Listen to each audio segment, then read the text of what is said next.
nakaka-proud lang na may mga taong na-appreciate yung ating mga ginagawa, mga taong nagagandahan sa ating gawa dahil napaka-solid ko raw magkantuhan. So proud naman tayo dyan guys. Bali pinagsikapan talaga natin na mapaganda ito kasi ang bahay ay minsan lang yan may pupuntar natin pagka tayo ay may trabaho. Pero pag tayo walang trabaho, hindi natin may pupuntar ng ganito. Kaya sinikap na nating pagandahin. Hindi man natin itong bahay na to,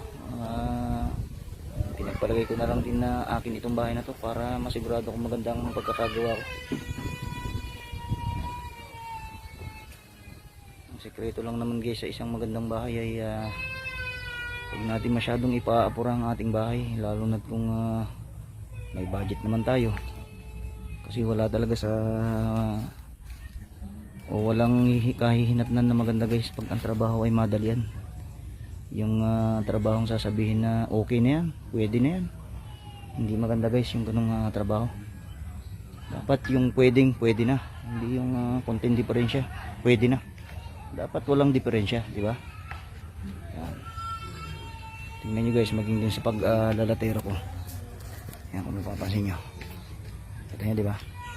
Ang ganda ng mga kantuhan nya. Puro lapat siya. Yan, pati dun sa taas. So, diba? Nakaka-proud lang talaga dahil halos dalawa lang kaming gumagawa ng aking helper. Natapos ko itong bahay na ito.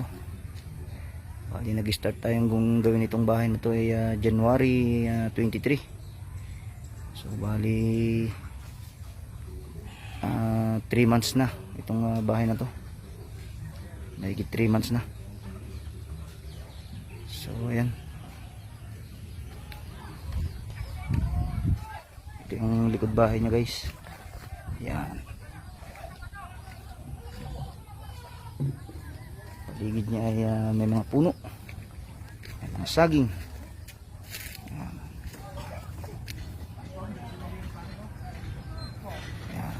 Ito naman yung ating, kung matatandaan yung ginawa natin septic tank. Yan.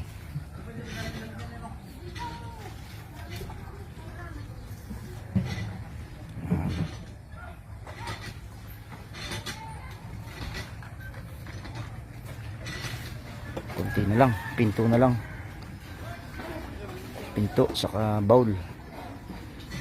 At fittings para sa kanilang water line. Supply ng tubig, yun lang ating i-install sa kahit ang kalitada rito sa labas.